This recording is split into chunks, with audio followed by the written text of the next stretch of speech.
Hey guys, so today I'm going to be telling you all about my college admissions process. I'm going to be telling you every detail from the colleges I was rejected from to my test scores on the ACT and the SAT, and just basically anything and everything you'd want to know about all the schools I applied to. All that information will be in this video, so if you want to know where I applied to college, where I got in, what scholarships I got, and all those details, then keep on watching. I'm probably going to be looking down at my phone a lot because I typed a bajillion notes about every single detail of my college admissions process, which was a long one, let me tell you. So I have a bunch of things to say, so I'm going to start out by saying I am a senior. I am graduating in like 3 weeks. So scary. I have like 10 more days left of school, and I am going to the University of Tampa in Tampa, Florida, so that is where I'm going to college. But I did apply to 10 schools total, and yeah, there's just a lot of information that comes with this, so I'm just going to go ahead and get into it. So I'm going to start off by telling you guys what I did before I started actually applying to colleges. So before I applied, the first thing I did was research. My family was not a family that had like a college in mind for me, or we like never did like college tours before, like it was like my junior/senior year. We were just not the type of family who like thought about college really before it was time to think about college. So I really had no idea what I wanted, except I knew I wanted to go out of state, which would be out of Florida for me. I knew I wanted to go out of state into this big school, or so I thought. So my high school that I go to is a very small, it's not a private school, it's I guess more like a charter school. You have to audition to get in. It's an arts high school. So I had a very kind of like small private experience in high school. We don't have sports, we don't have like pep rallies, so I really thought I wanted to go to like a big football SEC type of school in the South. So that was like my primary goal going into this. The bigger the school, the better the football team. That's what I thought I wanted. So I went ahead and researched schools. My primary like area I wanted to be in was like Georgia, South Carolina, North Carolina, Tennessee, Alabama. I thought about Louisiana, basically just like the South and Florida, obviously. I wanted to stay in the South, so I started researching. I looked at schools, like I said, primarily that were like big kind of football schools, but I also researched a lot of smaller kind of private schools. I didn't, even though I was set in my ways, I wanted to know all my options because honestly I had no idea where to start. So I started doing that probably the summer. I started like kind of casually doing it like occasionally the summer before my junior year. Then all throughout junior year I was hardcore researching. So when I was researching, I went on niche.com, I went on kpex.com, I went on College Board, I went on any website you can think. I just would Google like Southern schools, I would Google this, I would Google that. I mean, I spent so much time researching, looking on Instagram, looking on YouTube, just so much time researching. So that is how this college process started for me, is I was researching the crap out of it. I learned all about the size of the schools I was going to be applying to. I learned about the cities around the schools. I learned about their majors, their minors, the programs they offered, and what scholarships they offered. So I'll go ahead and tell you guys that a lot of the schools I applied to were based off the fact that I felt like I had a decent chance of getting a scholarship. Obviously nothing is guaranteed. Obviously I'm not saying like, oh my gosh, like I knew I would get a scholarship from this school, like blah, blah, blah. I had no idea if I would even get into these schools, but based off my like scores and my stats, I applied to schools I thought I had a chance of getting a merit scholarship from. I'm not going to get into like all the differences and like the college terminology, like merit versus need-based. Basically, I knew I wasn't going to get really any need-based aid, so merit aid was what I needed. So I looked like really intensely at schools that gave good merit aid and what you had to do to get that merit aid. So from that point, once I had researched, I picked a large like group of schools. I made a list. kpex.com saved my life. You can make like a list and rank your schools, and they'll tell you like your likelihood of getting in, which whatever. But anyway, so I had 24 schools on that list. They were things such as like Clemson, University of Alabama, Elon, Auburn, Berry College in Georgia, a ton of schools that some of them I didn't end up applying to. Actually 14 I didn't end up applying to, but I had a huge list of like 24 colleges that I was like gonna apply to. And I'll go ahead and give a disclaimer about myself. I have always been obsessed about my grades. I am nuts about my grades, and therefore I was not nuts about my college process. I was a psycho about it. Like, all my friends knew that I was like completely like obsessed with it. I knew like the deadlines, the dates, everything. So I maybe was getting a little too involved in it, but I feel like I cannot imagine if someone was not as involved as I was in it, because there's so much information and there's so much I researched and thought I knew before I did it. But then once I actually was applying to colleges and like getting acceptances and letters and everything, I was like, whoa, I know nothing. So I'm just saying that it is so much better to be prepared and to research before even like it's time to apply, because if you try to research and apply at the same time, bless your heart, because I could not. Okay, so from my list of 24, I narrowed it down. Everyone was like, there's no way you can apply to 24 schools, and I was like, oh, okay, I guess not. I was so worried I wouldn't get in anywhere, so I was like, the bigger the group, the better, which is crazy. You cannot apply to 24 schools, and if you can, you're better than I am. But basically, I weeded that down to like 15, I want to say, and then I went to see my guidance counselor right before the beginning of my senior year, and she said, girl, you got to get it down to 10. So from there, I got it down to 10. So that is like a good whole number. If you're like me, who's like super worried about it, 10 is like the perfect number, because more than likely you're gonna get into at least one of your 10 schools. And also for like FAFSA and stuff, which is like federal financial aid, which everyone has to like fill out anyway, you can like select 10 schools like put your information on. So if you have more than 10, then you have to like pick your top 10, and it's just complicated. So anyways, I would recommend 10 if you're like worrying like me. So in my opinion, I feel like 4 colleges at the minimum is where you should apply personally, just because it's such a random process and you just never know. So I would much rather be safe than sorry. But I applied to 10 schools. So another big thing I did before applying and before like the beginning of my senior year was I went and toured schools. So college tours are kind of like one of those things that people either love to do them or they really don't like to do them. I thought it was fun to do them, but I wasn't like, my family didn't like make vacations really out of it. Well, that's a lie. When we went to Nashville, we did. But anyways, like, we were not the type of people who had been touring colleges previously. So the summer before my senior year, we went and saw like maybe three colleges. I did not see all 10 campuses of all 10 schools I applied to, and even some of the ones I got into, I've never seen the campus. But anyways, like, I would recommend going to at least a couple tours, because honestly, doing the tours is what helped me change my mind completely about what I wanted. So like I said before at the beginning of this video, I really thought I wanted a huge football team spirit type of school. And after touring the campuses of a lot of those schools like Clemson, I went to UGA, I decided that is not really what I wanted. And also I kind of started feeling a little bit like I didn't necessarily want to go out of state anymore. Going on campus tours really helped me a lot. It helped me realize that maybe what I had in my head was not like reality, or at least like the schools I thought were going to be like perfect for me were not actually like my ideal fit. But it took me like going and seeing them myself, like not even other people going, like me going, to like realize that. So after all this research, all this time, it was finally the beginning of my senior year, and I knew this was going to be a whole big thing. So I did the thing that made me feel most comfortable, and I made a binder. So I bought a binder, this really cute sparkly binder. I went through every school I thought I was going to apply to, and I made these little sheets. So I like put the logo of the school, the name of the school, what college it was, the address, the tuition, how I applied, like if you go through Coalition, if you go through Common App, QuestBridge, if you just go to their website, and I put the application deadlines. So I did this for literally every school. So there's like my UGA, Vanderbilt, which I didn't end up applying to. I also, like, I basically went on their website and put as much information I could about like deadlines, dates, application, all this stuff. And if there were scholarships I was applying for, I also made a scholarship tab. So I would put like, okay, if I got the Presidential Leader Scholarship from UGA, for example, I would, you know, get blah, blah, blah, and I would get this, and I'd get that, and when do I apply for that? I mean, all like pages and pages of information.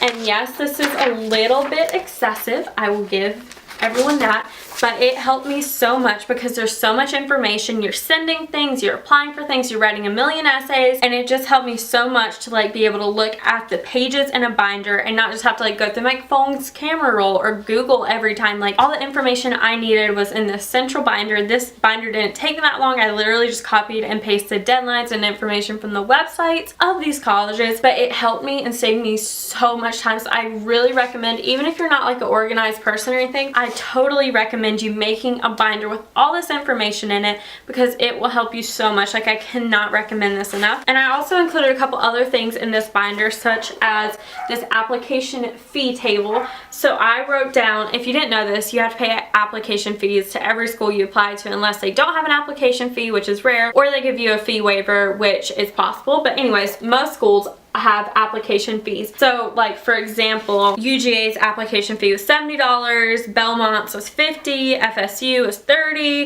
UF was $37, which is random. Like all these things, and I put a total cost of the application fees, which you can see down there is, sorry, my puppy's barking.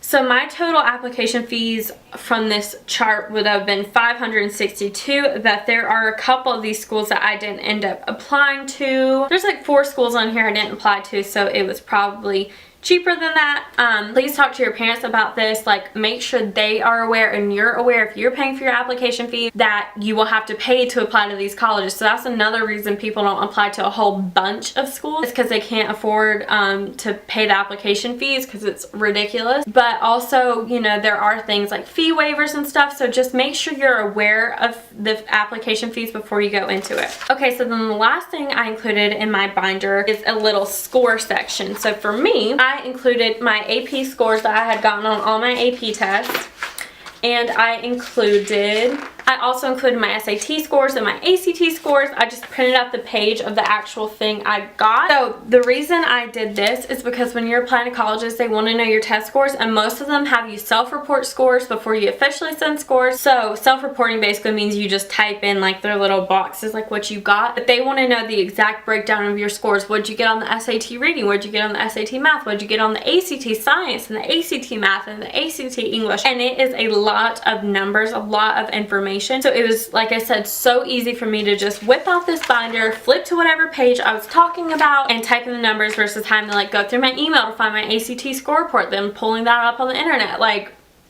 I saved myself so much time. Okay, so 2 more things I want to tell you. I can make like a whole separate like advice video or like what I didn't expect kind of video, so let me know what other like college content you want to see down below as far as like the admissions process. But another thing I did before I applied to any college was I got my testing done. This is not something that anyone told me I had to do. In fact, nobody told me this, and this is something that I just personally feel. It is so stressful to apply to colleges. And the last thing I wanted to worry about, and the last thing I would say anybody wants to worry about, is performing well on your like standardized testing like the SAT or the ACT so that you can get into colleges that you're currently trying to apply for. Also, deadlines like creep up. So basically what I'm saying is I took and finished all my standardized tests my junior year. I didn't take a single SAT, ACT, anything from like my summer on to my senior year. So it made it so much more easy to already know my scores, to already have my score reports in, to not be waiting like, oh my gosh, well I took the October SAT but I won't get my scores back until the middle of November, but the application is due November 1st for the school I want to go to, blah blah blah blah. I didn't have to worry about any of that. I had the information already. I knew my scores already. I highly recommend that you finish and take and like just put the testing to rest before you start your senior year. That is like my #1 tip for this whole video. So now I'm gonna tell you my stats, which is like my statistics, like all my details. So basically my GPA when I applied to like my schools weighted was 4.32. My unweighted GPA was 3.9. Then my ACT scores, I took the ACT twice. One time I went in flying blind because I wanted to know like what my base level score was, which a lot of people thought was stupid, but I personally was so glad I did it, because like if I would have went in and scored a 20, then it wouldn't have been a feasible goal for me to want to get a 30. So I knew I wanted to like have a certain score, but I needed to know like what I was capable of at the bare minimum with no studying and no prep. So when I went in and did that, I got a 28, and then when I went and took my ACT again after studying and like prepping, I got a 30. And then I took the SAT once, and it was when my school offered it for free. They didn't give us like a writing exam. I had already done my ACTs by this point, and I wasn't really like worried about the SAT. And once again, I kind of wanted to see what my base level score was, so I flew in blind to that SAT too. So I got a 1350 on that, and I just never took it again because I was pretty satisfied with that score. I have 242 volunteer hours, and my class rank is 22 out of 151, or at least it was when I applied to these schools. I really don't know what it is right now. It doesn't really matter. But yeah, so also I am like, I did some like leadership type of activities at my school. I was a stage manager because I'm like into technical theater at my art school. I was stage manager, which means you like lead a show. I was president of the UNICEF club this year, so I had like a couple like leadership activities, like school activities, so those are kind of included in my stats. So I'm not telling you guys these stats so that you can tell me I'm stupid or tell me this or that or make comments about my scores and my grades or anything, and I'm also not doing it so you can compare yourself to me or feel any sort of way about it. I'm purely telling you because I feel like I got so frustrated when I would watch these videos and people wouldn't tell you their scores, their stats, or anything, and then they're getting into all these colleges or they're not, and you're like, okay, well, I don't know how to like judge it for myself because I don't know your scores. So you shouldn't like compare yourself, because you may have lower scores than me and get into school I didn't get into, or you may have higher scores and not get into a school I got into. So it's really just so that you can understand my personal process and just have a base point for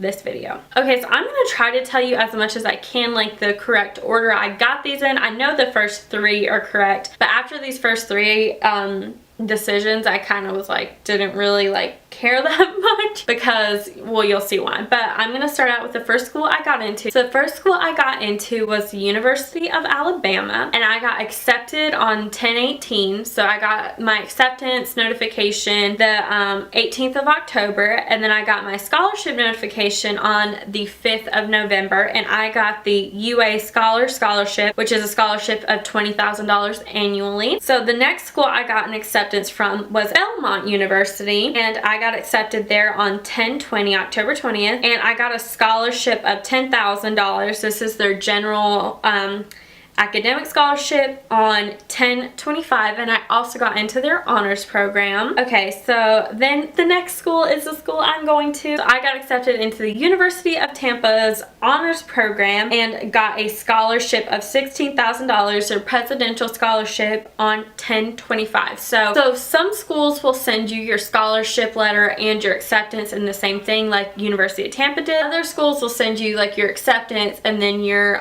scholarship letter if you got a scholarship or whatever. So some schools break it up, some schools do it together. It kind of just depends. So the next school I got accepted to is the University of South Carolina. I got my acceptance there on 11/16, and then as far as like financial aid from them, I got a tuition reduction of $20,632, which is such a random amount. And then I also got an award of $500 a semester, or maybe $500 a year, I don't know. But I got that like notification about my like financial aid or whatever on 2/23, so that was a couple months after I got my acceptance. Oh, also forgot to mention this, for the University of South Carolina, apparently I got into the Capstone Scholars Program, which is I guess where that tuition reduction came from. The next school I got my acceptance to was the University of North Carolina at Charlotte, so UNCC, and I got accepted there on 11/19. Okay, so the next school I got accepted to was Florida State University, and I got accepted there on the 1st of February. Okay, and then on February 8th, 2/8, I got two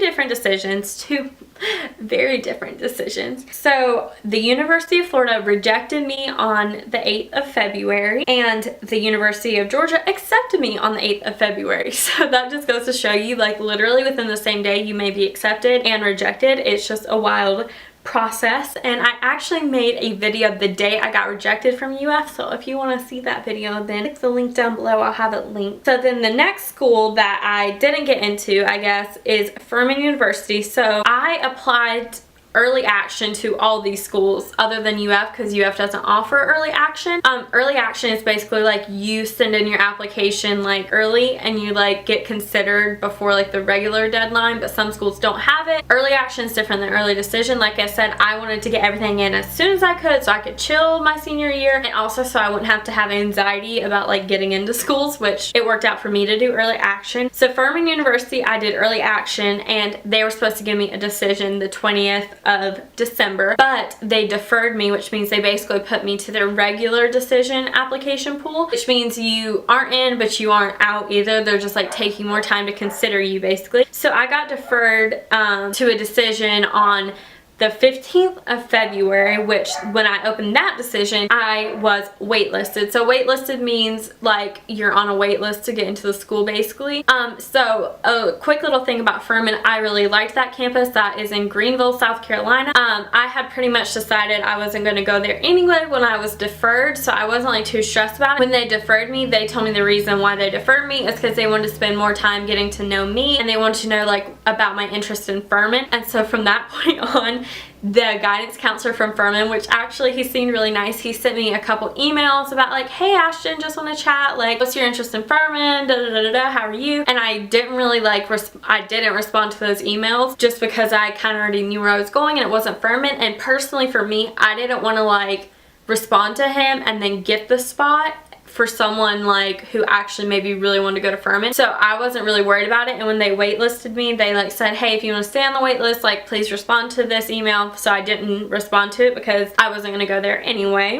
Okay, so then the last school I applied to, my 10th school, is the most random school. So I applied to Georgia Southern University, and I didn't think my application went through because they called me, they emailed me, they texted me saying, hey, your application isn't complete, your application isn't complete. It isn't complete because you don't have a 4th year science. So I didn't take 4 years of science, I only took 3, and that was the only school out of every school I applied to that was like, well, you needed to have 4 years. So I was like, okay, I'm not worried about it, like I'm probably not gonna go there anyway. I never went to see their campus. I know it's kind of more in like a rural, like there's not much around it, so I really wasn't that concerned. I just wanted to have it, you know, as a nice option. So they kept like saying to me, oh, your application isn't complete, but the only thing like I could do to complete it would be take a 4th year of science, which I wasn't gonna do. So I was like, okay, no biggie. And then randomly on the 21st of February, I get an email and a letter saying, oh, congratulations, you've been admitted to Georgia Southern University. And I was like, what? Because I thought my application wasn't complete because that's what they told me, but then I guess it was, and so I got in. So I didn't save all the college mail I got because trust me, I got a ton, because they send you like a letter to tell you you're in, they send you a letter to tell you got a scholarship, they send you a letter about what to do next, they send you a letter saying, hey, we hope you go to our school. They send you a million letters. So I probably got like 100 letters in this whole process. Like for example, this is what I got from UGA, the University of Georgia, and it's like official acceptance. So no surprise there. Like if you didn't know you were accepted, they tell you. And you just get this little like, I'm gonna cover my address. You just get this little letter saying like, congratulations, we're pleased to inform you you've been accepted. Yeah, so then this is like another one from UGA, like, congratulations, you've been accepted. Like, new student requirements, what your next steps are. Like, they send you a million things, a million pieces of mail. They send you these little booklets, they send you postcard. So also, I don't know if I mentioned this, but I am going in as a psychology major. I want to be either a trauma therapist or a forensic psychologist. Okay, so also what I used to apply to these schools was Common App, Coalition, and then just their college websites. All my applications were sent in between like early October and November 1st. Every application was in by November 1st. So I asked on Instagram if you guys had any questions. So I was just going to answer a few of the questions that were asked. Someone said, why did you choose the University of Tampa over other colleges? I chose it because when I went to that campus, I felt like it was home. I felt connected. I felt cared for as a student. It was beautiful. It was everything I wanted, and it was sitting right in front of me this whole time, and I didn't know it. So also a huge perk about UT was they gave me their largest scholarship, and also I'm using Florida Bright Futures, which basically gives me a full tuition scholarship there. So that means I'm going to be living in my own apartment off campus. So it was just a perfect school for me for every reason. And if you want to know more about the University of Tampa and why I chose it and all the details about, you know, choosing my college and stuff, then let me know. Another question says, what things are the most important to get into a good school?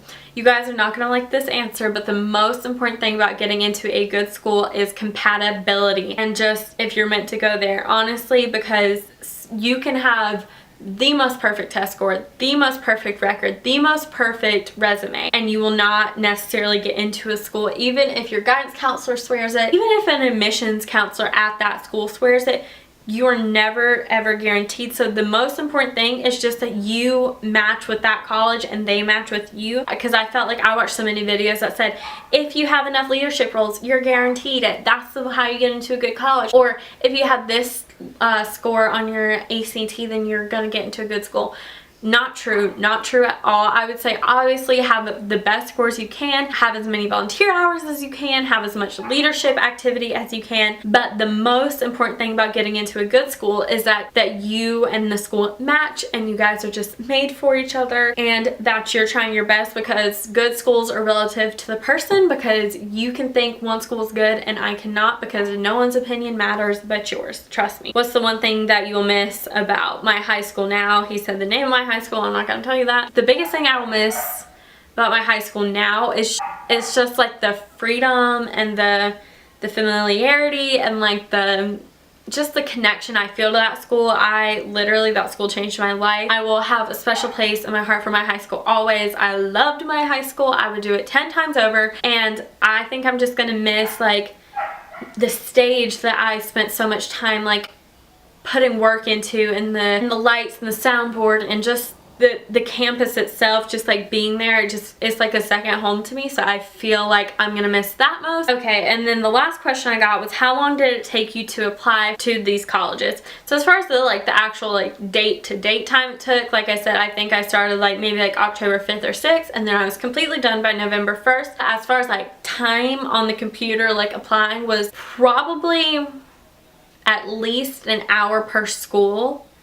I'd probably say I put at least 20 hours into applying to these schools, because a lot of them want you to write supplemental essays or write like a quick 200, it's never a quick 200, it's always a long 200 word like summary of like why I want to be at this school, blah blah blah. So it took me hours. So don't wait till the last minute, because you will be in a world of hurt. Okay guys, I think that's about it for all about my college admissions journey. I've waited so long to film this video. I'm so glad I got to film it, and even though it didn't necessarily go the way I had planned, I am so thankful and happy about the way it went. It turned out perfectly, and your college journey is going to turn out perfectly too. So please don't forget to let me know what other college like admissions videos you want to see. Like if you want to see the what did I expect, my #1 tips, how to choose your college, anything like that, leave that down below. Leave me any questions or comments you have down below. I will definitely respond to them. And yeah, thank you so much for watching. I love you guys, and I'll see you next time. Bye!